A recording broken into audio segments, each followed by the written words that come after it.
பார்க்க போகிறேன். நெத்திலி வாங்கின பார்த்தீங்களா 50 ரூபாய்க்கு கழுவி வச்சுருக்கேன். பாருங்கள் முள்ளெல்லாம் எடுத்து வச்சுருக்கேன் பார்த்தியெல்லாம். இப்படி நீங்கள் முள் எடுத்து கறி வைப்பீங்களா? நாங்கள் என்னது நெத்திலி மீனுக்கு முள் எடுத்து தான் கறி வைப்போம். அவியல் பார்க்க போகிறோம் இன்றைக்கி. சரியா? நார்மல் ஸ்டைலில் அவியல், நெத்திலி அவியல். அதுக்கு என்னெல்லாம் தேவைன்னா சின்ன உள்ளி, தக்காளி, மாங்காய், ஒட்டு மாங்காய் கிடச்சிது, அந்த முருங்கைக்காய், பச்சை மிளகு, இவ்வளோ இதில் நம்ம சேர்த்து போட போகிறோம். சரியா? அரைப்புக்கு என்னென்னா தேங்காய், ஒரு மூடி தேங்காய் திருவி வச்சுருக்கேன். உங்களுக்கு எவ்வளோ வேணுமோ அவ்வளோ. நமக்கு நெத்திலி அவியலுக்கு தேங்காய் கொஞ்சம் நிறைய போட்டால் நல்லா இருக்கும் மக்களை. சரியா? அப்புறம் கொஞ்சம் 2 நல்ல மிளகு, கொஞ்சம் மஞ்சள் பொடி, ஒரு அரை ஸ்பூன் ஜீரகம், தேங்காய், அப்புறம் சின்ன உள்ளி, வத்தல் பொடி. நம்ம காரத்துக்கு தக்கன வத்தல் பொடி போட்டு மிக்சியில் அரைச்சிட போகிறோம். அரைச்சிட்டு பார்ப்போமா? பிறுன்னு அரைக்கணும்னா மக்களை. அப்புறம் புளி ஊற வச்சுருக்கேன். கொஞ்சம் புளியும் ஊற்றணும். சரியா? நெத்திலி அவியல். சரியா மக்களை? என்ன பாருங்க, கல்லுப்பு போட்டுக்கிடுவோம். சரியா? என்ன பாருங்க, பிறுன்னு அரைக்கணும். சரியா? அவியலுக்கு அப்படி தான் பிறுன்னு அரைக்கணும். வத்தல் பொடி நம்ம காரத்துக்கு தக்கணும். நான் ஒரு 1.5 ஸ்பூன் வத்தல் பொடி போட்டுருக்கேன். சரியா? உங்களுக்கு எவ்வளோ காரமோ, நம்ம கொஞ்சம் காரம் சாப்பிடுவோன்னு உங்களுக்கு தெரியுங்களா? யார் கோயிலில் எல்லோரும் கொஞ்சம் காரம் சாப்பிடுவாங்க. இதில் என்னென்ன மக்களே ஒரு டிப்ஸு, நம்ம இந்த புளி கரைச்சி வச்சுருக்கோம்ல, அது தேங்காய் அரைப்போடு விட்டோன்னு நினச்சிடுங்களா, அது கொஞ்சம் டேஸ்ட் அரைப்பில் நல்லா பிடிச்சி மீன் சாப்பிட்ற சமயம் நல்லா இருக்கும். உப்பு இதெல்லாம். சரியா? எல்லாம் போட்டாச்சு பாருங்கண்ணா. இப்படி போட்டுட்டு மாங்காயும் போட்டாச்சு. இன்றைக்கி எல்லாத்தையும் சேர்த்து போட்டாச்சு. சின்ன சட்டி ஆகி போச்சு.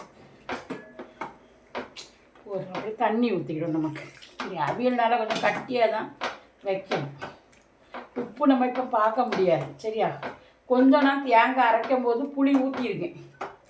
அதனால மாங்காய் வேற போட்டிருக்கோமா, கொஞ்சோல புளி ஊற்றிக்கிடுவோம். சரியா? இவ்வளோ போல் ஊற்றிடும். ஏன்னா மாங்காய் போட்டிருக்கோம், தக்காளி போட்டிருக்கோம். நான் புளி தேங்காய் அரைக்கும் போது அரைச்சிட்டேன். சரி, இனி நம்ம அடுப்பு பற்ற வச்சுருவோம். நீ அடுப்பு கொதிக்கட்டுன்னா மக்களே. அதுக்கெல்லாம் 2 கறி எப்படியும் உருவி போட்டுக்கிடும்.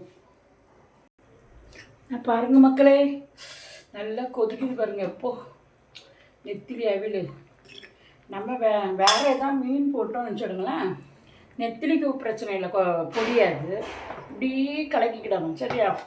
அப்போ தான் நாங்கள் நார்கோயில் சைடு எல்லா சைட்லேயும் இதுதான் வைப்போம், மண் சட்டி. நீங்கள் என்ன மண் சட்டியில் வைப்பீங்களா மக்களே? அலுமினிய பாத்திரத்தில் வைப்பீங்களான்னு சொல்லுங்கள் கமெண்டில். நம்ம நாகர்கோயில் சைடில் அவ்வளோ பேர் வீட்லேயும் மீன் கறி வைக்கதா இருந்தால் மண் சட்டி தான். கேரளா சைட்லலாம் பாருங்கள், அவியல், சாம்பார் எல்லாமே மண் சட்டியில் வச்சுருவாங்க. நம்ம ஊரில் நீங்களாம் அப்படி மண் சட்டியில் வைப்பீங்களா? மண் சட்டியில் வைக்கும்போது அந்த மீன் அப்படி ஒரு டேஸ்ட்டு கொடுக்கும் மக்களே. நீங்கள் வச்சு பாருங்கண்ணா. சரியா?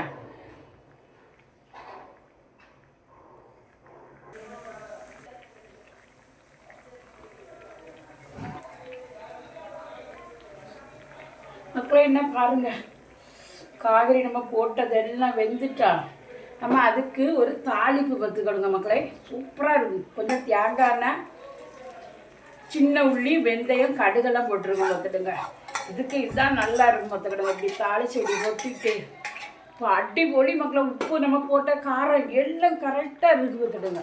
சூப்பராக வந்துருக்கு மக்களை. இதே மாதிரி நீங்கள் வச்சு பாருங்கண்ணா, டேஸ்ட்டாக இருக்கும். நார்வேல் வச்சுட்டு கமெண்ட் சொல்லுங்கள் மக்களே. லைக் பண்ணுங்கள் மக்களே. சரியா? ஷேர் பண்ணுங்கள், லைக் பண்ணுங்கள். இதே மாதிரி அவியல் வச்சு பாருங்கள். ஆஃப் பண்ண போகிறேன். ரெடி ஆகிட்டு எல்லாம் வெந்துட்டு மக்களே. சூப்பராக உப்பு, பொடி, காரம் எல்லாம் கரெக்டாக இருக்குது. சரியா? வச்சு பாருங்கண்ணா.